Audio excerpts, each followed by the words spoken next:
मैंने कभी सपने में भी सोचा नहीं था मेरे और नितिन के बीच दूरियां पैदा हो जाएंगी। और मेरी किस्मत देखो, शेखर के घर वालों को मेरी मम्मी जो पार्टी दे रही थी उसमें नितिन को ही कैटरिंग के लिए बुलाया। आओ बैठो। I sit there. हेलो।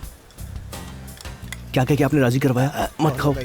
जो तुमने कहा था बस वही बात इनके आगे दोहरा दी। मतलब अनु से मिलने गया लेकिन भानु से मिला। इतने की जरूरत नहीं, आधा ही काफी। लड़की पसंद आ गई, मैं कॉन्फिडेंट हो गया। हाँ कुछ वैसा ही समझो। ऐसा वैसा क्या दादाजी? क्या बात है, दादा पोता कोई भारी डिस्कशन कर रहे हैं क्या? हम पैसे वालों की परेशानी आप कहाँ समझेंगे? वहाँ रख दो। थोड़ा और लीजिए ना भाई। तुम ही खाना बनवाते हो ना? लॉजिस्टिक्स सुपरवाइज करता हूँ। बस नाम अलग है, काम तो वही है। तू वहाँ क्या खड़ा है? अब खाएगा नहीं? चल, तुझे ही बोल रहा हूँ। चल।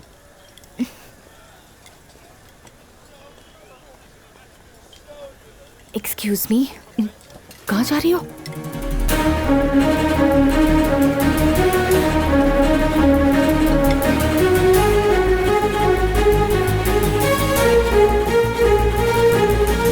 नितिन।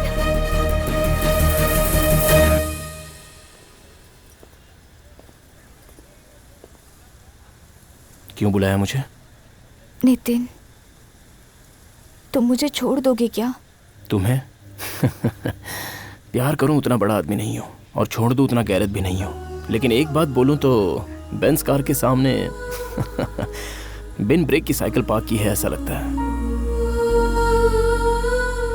ये लाइट्स, ये लोगों की भीड़,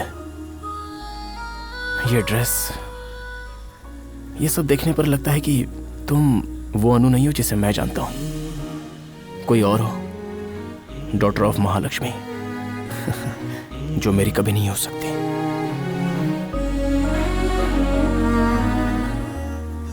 ये क्या हो गया? आंखों में कचरा नहीं गया फिर भी आंसू निकल आए। अनु, अनु, चलो बेटी, तुम्हारा ही इंतजार हो रहा है। अब खाना बहुत अच्छा बनाते हो। थैंक्स अंकल जी। शादी का कॉन्ट्रैक्ट भी हमें ही देना अगर हो सके तो। ये भी कहने की बात है। नितिन भाई, बिरयानी खत्म हो गई है और अभी खाने वाले बहुत लोग हैं। मैं खाने वाला हूँ, ये बात हर 10 मिनट पर मुझे याद क्यों दिलाते हो? मैं भूलता नहीं हूँ। तो फिर फ्राइड राइस से मैनेज करवा दूं क्या? जो है उसमें गुजारा करो, जो खत्म हो गया उसके बारे में मत सोचो। मैंने बिरयानी की ही बात की थी।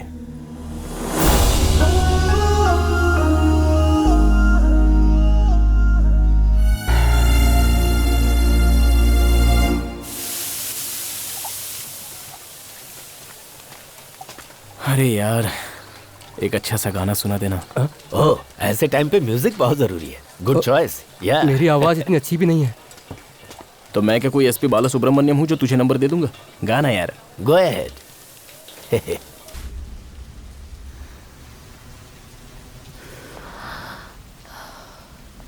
बहुत चालाक हो तुम। मेरे घर में रहकर, मेरा खाना खाकर मेरी बेटी की किस्मत खुद ले जाना चाहती हो? क्या हो गया मम्मी? तुम्हें प्यार करने के लिए शेखर चाहिए क्या? ये बेकसूर है मम्मी। ये नहीं, हाँ। तुम हो। जिस दिन ये आई मैंने उसी दिन कह दिया था, पर तुम नहीं मानी। अगर ये इस घर में होगी ही नहीं तो वो शेखर इसके लिए क्या कर पाएगा मैं भी देखती हूँ। गोपाल। मैं समझ गया मैडम, इस लड़की को नीचे स्टोर रूम में ले जाके बंद कर देता हूँ। चुप नहीं रहो। चुप रहो, तुम कुछ भी नहीं जानती। चुप रहो। माया, इसे लेकर नीचे जाओ। नीचे जाओ, लेकर जाओ।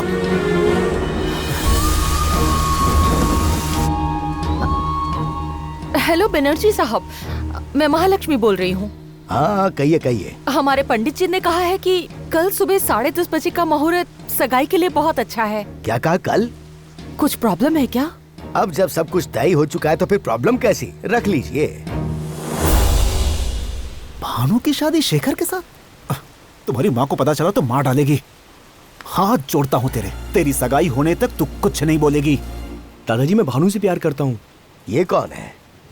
वही जो पार्टी में अनु के पास खड़ी थी पिंक ड्रेस पहने हुए, वही लड़की। उसे भी शादी में बुला लेना। तू मुंह बंद करके अनु से शादी कर ले। डैडी, शेखर को भानु से प्यार है। भानु की शादी उससे हो गई तो वो खुश रहेगी। तुझे नितिन के पास भेजना ही नहीं चाहिए था। वापस आते समय अपना सामान ही साथ लेकर आओगी सोचा था। जिस रिश्ते का बोझ नहीं उठाया जा सकता उसे भी लेकर आ गई। भानु की शादी के बारे में उसका भाई सोचेगा। तुम मुंह बंद करके चुपचाप अपनी मां की बात मानो। मतलब इस बार में पक्की तरह से सुसाइड कर लो कह रहे हैं आप?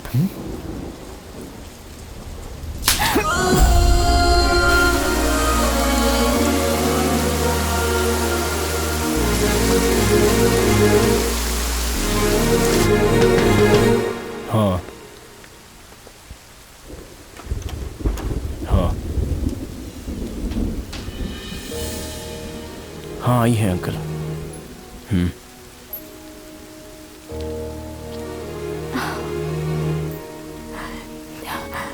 भानु को मेरी मम्मी ने पता है मुझे।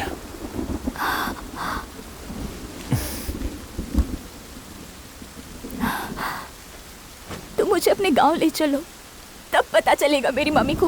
पहले तुम्हारे घर चलते हैं।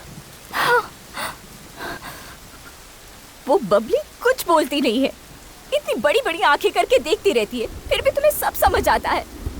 और मैं चिल्ला चिल्ला कर कह रही हूँ, मेरे दिल में क्या है पता नहीं तुम्हें? नहीं पता।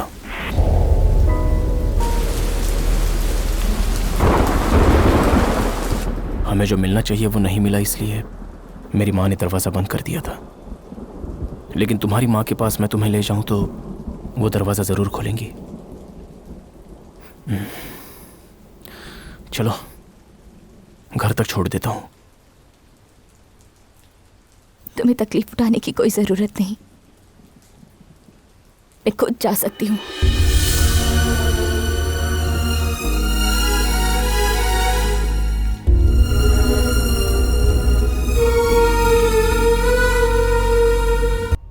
आप हॉल में क्यों लेटे हुए हैं? लक्ष्मी,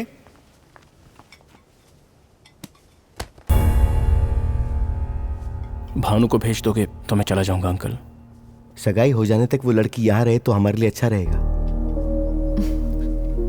दोपहर के बाद भेज दूंगी, उसे यहाँ से जाने को कहो। ए, तुम यहाँ आओ। अपने घर में उजाला चाहते हो तो पड़ोस के घर में अंधेरा नहीं करना चाहिए अंकल।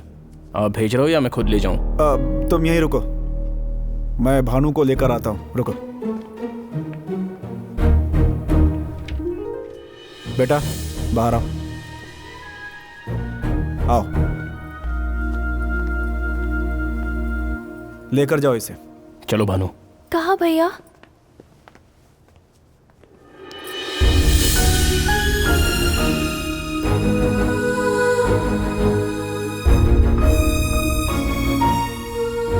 तुम पीछे क्यों हट गए भैया? मुझे लगा था कि तुम और अनु शादी कर लेंगे। तुम पीछे क्यों हट गए? अंकल को बुरा लगेगा इसलिए?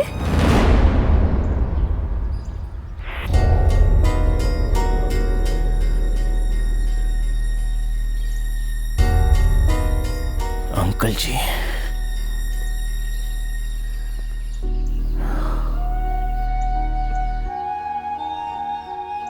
अंकल जी की वजह से आज अनु को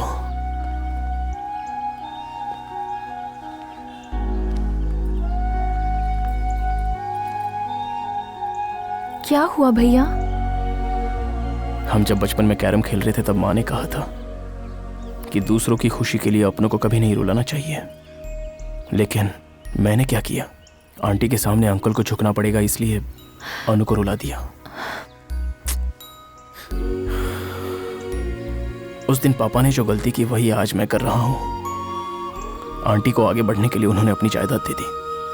अंकल शर्मिंदा ना हो इसलिए अनु को वापस दे दिया मैंने।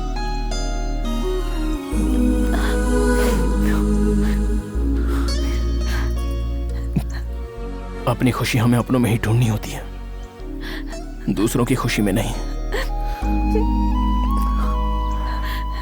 Thanks Bhanu, thanks. बस 1 मिनट भानु।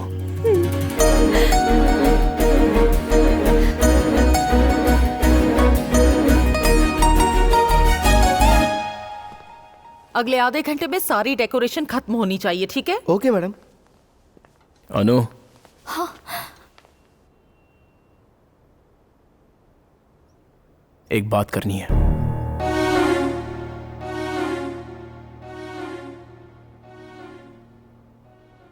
प्लीज।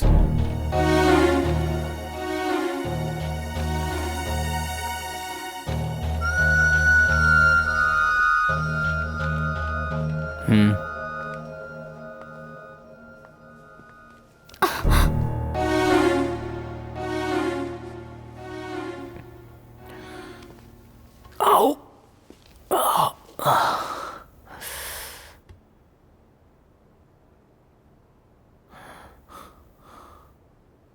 तुम पर एक दिन में मेरा 1 लाख खर्चा हो गया था, तो जिंदगी भर डर तो लगेगा ना? नहीं लगेगा? हा? पर बाकी के 9 दिन 10,000 का भी खर्चा नहीं कराया। उसे याद करके हिम्मत नहीं हुई क्या?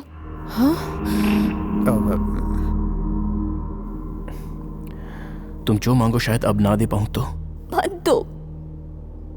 टीवी, एसी मांगा था, टीवी दिलाया, लेकिन एसी के बदले रस्सी और डंडा दिया। मैंने कुछ बोला क्या?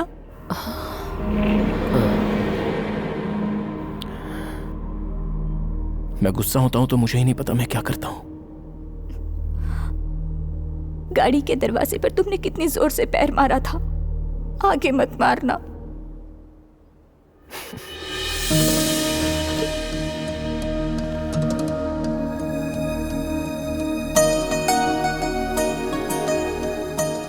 उस दिन जो स्टेशन पर किया था, हाथ मिलाकर छोड़ तो नहीं दोगी?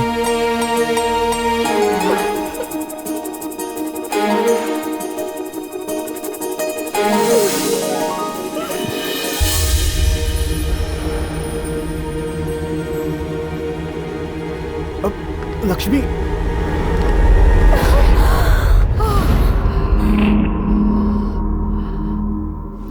क्या किया तुमने इसे? क्या जादू किया इस पर? पैसों के लिए तुमने इसे फंसाया है ना? हाथ छोड़ो, छोड़ो।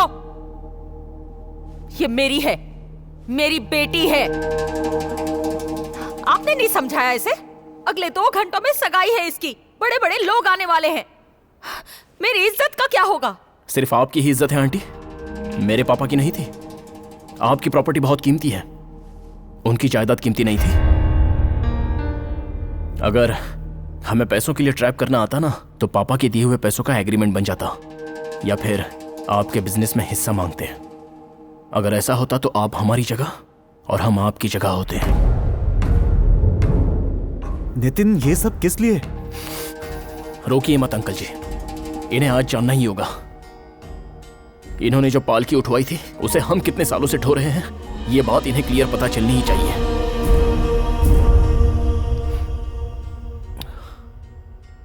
आंटी, मैं 4 बातें बताता हूं, अच्छे से सुन लो। हमारे पापा की समाधि पर आपका यह महल बना है। उनकी जान गिरवी रखकर आपने लोन लिया था। वो आपको बहुत मानते थे, लेकिन उनका रिश्ता, उनकी इज्जत आपके लिए मिट्टी समान है। हम जो कुछ ऊपर उछालते हैं वो दुगनी स्पीड से नीचे आता है। फूल फेंकेंगे तो फूल, पत्थर फेंकेंगे तो पत्थर। आपने हमारे पापा को ऊपर फेंका, लेकिन वापस मैं आया दुगनी स्पीड से।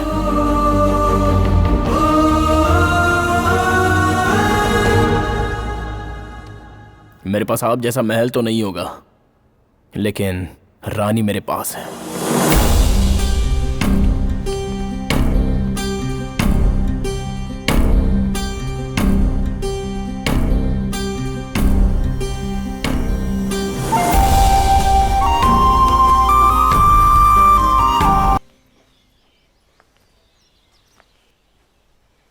क्या पहनूं मम्मी?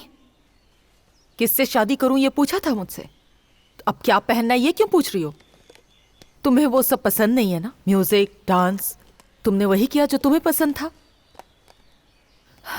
आखिर में अपनी पसंद के लड़के के बारे में मुझे नहीं बताया। तुम दोनों ने ही मुझसे ऐसे बात की जैसे मैं कोई पराई हूं, अपनी नहीं।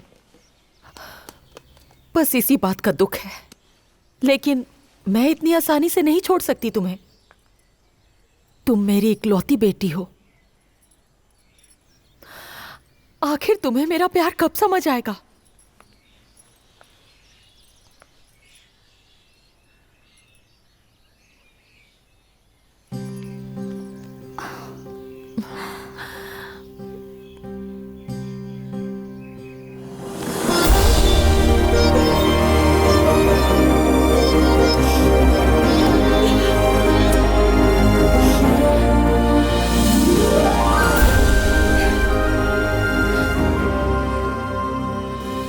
आंटी जी घर में आई हैं तो आपको कोई परेशानी नहीं है तेरे ना? पापा के मौत पर जब मैं रो रही थी तब वो पैसे लेकर आई थी।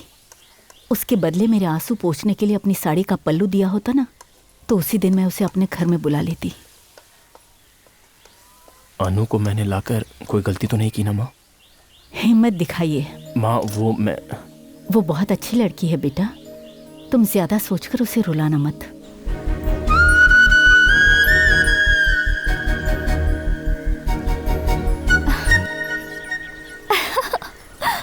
अब इस घर में तुम्हें परेशान करने वाला कोई नहीं है सिवाय मेरे।